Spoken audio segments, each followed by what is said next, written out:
Cinema മേഖലയിലെ വിവാദങ്ങളിൽ ഏറ്റവും ഒടുവിൽ സൂപ്പർ താരങ്ങളും മൗനം ഭേദിച്ചു.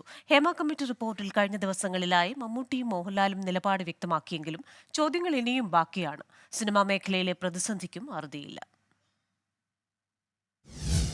ഇടക്കാലത്ത് മലയാള സിനിമയ്ക്കായി നിറഞ്ഞ തിയേറ്ററുകൾ വീണ്ടും ആളില്ലാതാവുന്നു. ഹേമ കമ്മിറ്റി റിപ്പോർട്ട് എഫക്റ്റ് എന്ന വാദം ഒരു വിഭാഗത്തിനുണ്ട്. സമാനതകളില്ലാത്ത പ്രതിസന്ധിയാണ് മമ്മൂട്ടിയെയും മോഹൻലാലിനെയും കൊണ്ട് മറുപടി പറയിച്ചത്. ഇരുവരുടെയും മൗനം വലിയ വിമർശനത്തിന് വഴിവെച്ചിരുന്നു.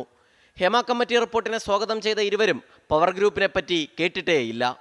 എല്ലാം നിയമത്തിൻ്റെ വഴിക്ക് വിട്ടുകൊടുക്കുകയാണ് സൂപ്പർ താരങ്ങളും താരസംഘടനയും.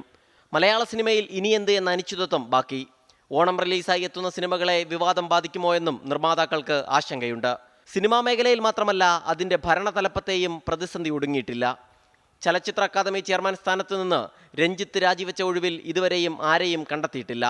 പുനഃസംഘടിപ്പിക്കുമെന്ന് പറഞ്ഞതിനാൽ സിനിമാ നയരൂപീകരണ സമിതിയിൽ അനക്കമില്ല. യോഗവും ചർച്ചയുമില്ലാത്തതിനാൽ സിനിമാ കോൺക്ലേവും ആലോചന തുടങ്ങിയിടത്തു നിന്ന് ചലിച്ചിട്ടില്ല. ഇനി ആരോപണം ആർക്കെതിരെ എന്ന ഭയത്തിൽ നിന്ന് എങ്ങനെ മുന്നോട്ട് കുതിക്കും മലയാള സിനിമ? 24 തിരുവനന്തപുരം.